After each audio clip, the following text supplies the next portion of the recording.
공원국 씨가 쓴 춘추전국 이야기 한 권에 나오는 내용입니다. 마침내 무왕은 서쪽 여러 나라들의 연합군을 결성하여 상해 수도 조가를 공격한다. 당시 무왕의 병력은 전차 300대 용사 3,000명, 갑병 45,000명이었다고 한다. 그에 대항하는 상나라 주왕의 군대는 70만 명이었다고 한다. 상나라의 병력은 분명히 과장되었지만 이 숫자에 의미를 두지 말자. 전쟁을 앞두고 무왕은 일대 연설을 한다. 아침 일찍 상나라 교회 목야에서 맹세했다. 왼손에 황색 도끼, 오른손에 흰색 깃발을 들고 말했다. 멀기도 하구나, 서쪽에서 온 병사들이여.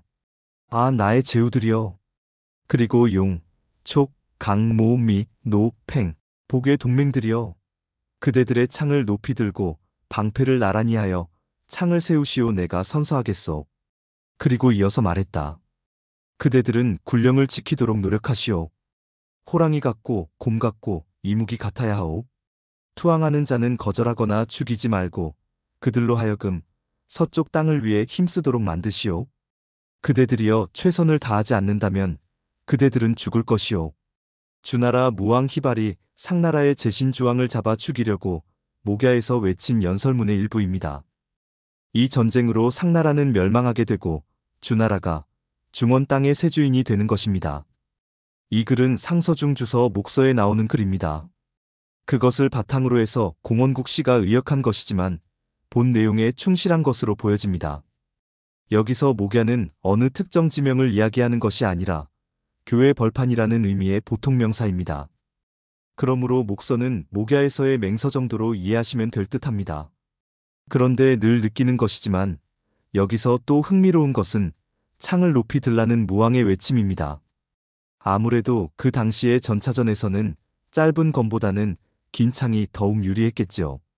고대 중국에서는 검보다 창을 더 선호하는 모습을 자주 볼 수 있습니다. 그런데 그것보다 이 글에서 내가 더욱 주목하는 부분은 바로 주 무왕의 군대와 함께 상나라, 정벌에 동참한 8개국 연합군의 면모입니다. 즉 목서 8국 말이죠. 성균관 대학교 이기동 교수가 번역하고 해설한 서경강설에서는 목서 8국을 다음과 같이 소개합니다. 8나라 모두 서육남만이라는 설도 있지만 고일강은 강, 미, 모는 위수와 하수에 있는 북쪽의 나라이고 나머지는 남쪽에 있는 나라라 했다. 이에 덧붙여 이케다 스에요시의 상서라는 책에 나오는 고일강의 살인잡지에 목서 8국이라는 지도 그림을 소개하고 있어 이해를 돕고 있습니다. 그림을 보면 모나라는 위수와 황하가 만나는 지역에 있었고 미나라는 주나라 인근에 있었으며 강나라는 위수 상류 지역으로 주나라보다 더욱 서쪽 지방에 있었습니다. 촉나라는 한수 상류 한중에 있었으며 용나라, 노나라, 팽나라, 복나라는 주나라와 초나라 사이 중간 지역에 있었다고 합니다. 이들이 서융이나 남만이 아니었다 손 치더라도 적어도 중원의 서쪽이나 남쪽에 있었던 나라들이었습니다. 여기서 잠깐 우리는 초나라의 특성에 대해서 이해할 필요가 있습니다. 주나라만이 왕이라는 칭호를 갖는 군주를 가질 수 있었다고 이미 한두 차례 이야기한 적이 있었습니다. 즉 춘추전국 시대의 모든 나라의 종실인 주나라에서만 왕이라는 칭호를 가질 수 있었다는 이야기입니다. 그런데 유독 독특하게도 초나라만이 주나라와 대등하게 자신들의 군주에게 왕이라는 칭호를 사용하고 있었다는 것이죠. 맨 얼굴에 중국사를 쓰신 백양 선생은 주나라가 동천한 이후에는 초나라가 주나라 못지않는 국력을 갖고 그에 걸맞는 위상을 갖고 있었다고 주장하십니다. 일리 있는 주장 같습니다. 초안지의 항우의 초나라가 괜히 초나라가 아닌 것으로 같습니다. 황제와 그의 후손들이 세운 주나라 그 이전 하나라와 상나라는 모두 북방의 민족들이 건국한 나라였습니다. 그런 상나라를 중원의 서쪽 지방에서 흥기한 주나라가 서남방의 여러 민족들과 동맹을 맺고 정복에 나선 것입니다. 물론 주나라조차도 그들의 민족적 시원을 황제에서 찾고 있기는 합니다. 그러나 남방의 베트남조차도 자신들의 시조를 신농씨에게서 찾고 있는 것을 본다면 약간의 의심이 들기도 합니다. 중국과 인접한 소국들이 자신들의 유구한 역사를 자랑하기 위해 중국 신화 속 인물들의 가게에 자신들, 조상들의 이름을 끼워 넣는 모습을 종종 보아왔기 때문에 의심 없이 무조건 믿기에는 다소 무리가 있습니다. 주나라를 세운 주족들도 그러지 말라는 법은 없죠. 현재 중국의 사학계는 황제를 요서지방 일대에 살면서 곰을 토템으로 삼고 살아가던 부족의 수령으로 추정하는 추세입니다. 그뿐 아니라 상나라도 그 뿌리를 요서지방에서 찾고 있는 것이 현실이지요. 즉 황하의 하류에서 상류로 요서 일대에 살던 민족들이 남하하여 중원 땅에서 꽃을 피운 문화가 중원 문명의 원형이라는 이야기입니다.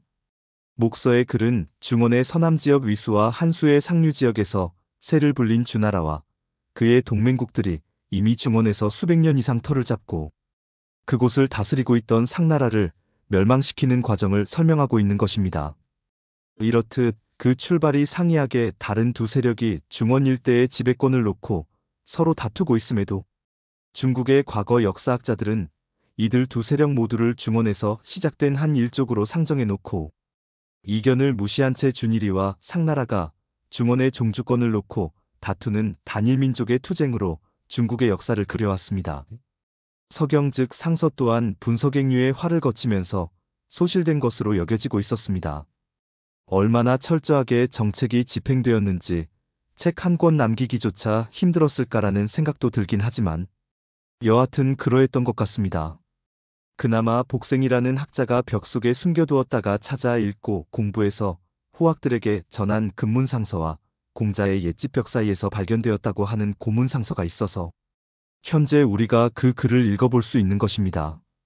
상서는 왕들이 내린 포고문, 신하들의 상소, 왕의 연설문 등 각종 정치문헌을 모아둔 것이라는 설명도 있긴 한데 이러한 일반적인 설명은 다소 과장된 것이 아닌가 하는 의심이 드는 것도 사실입니다. 요전이나 순전대우모 등은 후대 학자들의 작품으로 보여집니다. 분명히 글의 핵심이 되는 문장이나 기록들은 선대로부터 전해져 내려온 것을 옮긴 것이겠지만 적어도 각색이라는 과정 정도는 거친 것으로 보여집니다. 여하튼 후대 학자들의 머릿속에서 한 번의 여과 과정은 거친 것으로 보여진다는 이야기이죠. 이기동 교수가 쓰신 서경강설에 나오는 글입니다. 서경의 여러 편들의 성립 과정에 대해서는 이설이 분분하다. 본래 서는 주서 몇 편에 국한되고 나머지 대부분은 그것을 토대로 하여 후세에 보충한 것이라는 설도 있다. 문헌학자들의 연구에 의하면 현행본 58편 가운데 이른바 오고라고 일컫는 대고, 강고, 주고, 소고, 낙고, 와, 금 등, 자재, 다사 등이 서경 가운데 가장 일찍이 성립한 것에서 물론 이기동 교수도 이에 전적으로 동의하는 것으로는 보이지 않지만 이러한 주장도 있음을 독자들에게 알리는 것은 이런 류의 주장들이 적지 않음을 반증한다고 하겠습니다. 여하튼 제가 이 글에서 참고하고 있는 목서는 주나라. 그것도 초기 무왕 때의 기록이므로 상서 중에서도 가장 믿음이 가는 기록일 것입니다. 주나라 무왕이 상나라 제신주왕을 경멸하고 폐위시키고 주사라는 장면이 아마도 상서의 하이라이트가 아닌가 생각되어지기 때문입니다. 상나라는 거북이 등껍질같이 동물의 사체 일부를 사용해서 점을 쳤습니다. 현재 우리가 갑골문의 존재를 알게 된 것도 이러한 상나라 시대 점치는 방식을 통해서였습니다. 그러던 것이 주나라에 들어서는 주역 즉 주나라의 점치는 방식으로 바뀌게 됩니다. 주역은 대나무 3가지를 통해서 점을 칩니다. 다들 잘 알다시피 대나무는 남방의 식물입니다. 대나무는 스촨성에 사는 팬더의 주식이기도 하죠. 이 또한 서남부 지역에서 일어선 주나라 즉 주족들이 동북지방에 뿌리를 두고 있는 상나라를 멸망시켰다는 제 논리와 주장에 일맥상통하는 것은 아닌지 여러분들의 현명한 판단을 기대해 봅니다.